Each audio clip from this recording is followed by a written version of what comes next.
Here we are at Left Coast Live, the back alley with Seabright. Introduce yourself. What do you do? Hello, everybody. I'm Justin from Seabright, and I'm here being interviewed. And the occasion is Left Coast Live. I'm extremely excited about this.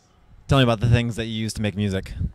I use laptops a lot, and that was kind of my approach at first. But lately, I have been getting into hardware. So I think right now my sound is a 50-50 mix of software and digital laptop stuff, as well as like kind of traditional hardware, analog, and tube equipment. And my main purpose is to kind of make the listener totally confused as to what is happening. Is it digital? Is it analog? And that's something that I'm really interested in right now. Do you like playing in between the two mediums? I mean, some people are pretty hardcore about I'm digital or I'm analog, and like there's a certain credibility. Like, are you just kind of saying that's bullshit? Yeah, or I mean, just the state of music, especially music production and recording, it's totally based on computers. I mean, you can still use like tape machines and stuff, and I do use like analog mixers and analog pedals and tube amps, but that's kind of pre-production for me. Once I record, I go into my computer and I start editing, I start chopping and like slicing stuff up, and that's basically my sound. It's both. It has to be both for me to make a song.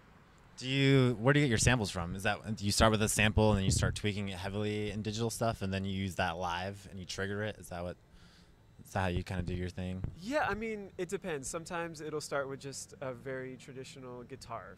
It'll be something that I write, it'll be an original guitar line, or it could be a sample from like an old like jazz or blues loop. So I just try to keep my mind open, and just whatever happens.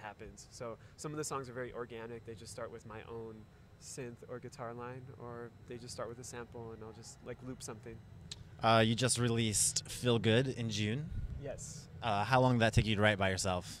I started working on that in February and I finished in June. So right now I'm kind of on this really weird schedule where I want to put out 2 albums every year, one in the winter. Good goal. Yeah, one in the winter, one in the summer. It's been pretty taxing thus far, but I got it all finished. So February to June, I got it completely finished, and now I'm kind of figuring out what I want to do for the next winter album. What are you kind of thinking about? Like, are you thinking about different things, like trying to incorporate like a winter like feel, or is that kind of like why you're trying to split it up like that, or? Yeah, definitely. I mean, the way I write music is based on kind of the season and my emotions. So last winter, my album was definitely kind of dark and a little bit somber, and the Feel Good, which came out in the summer, is kind of lighthearted and really kind of enjoyable.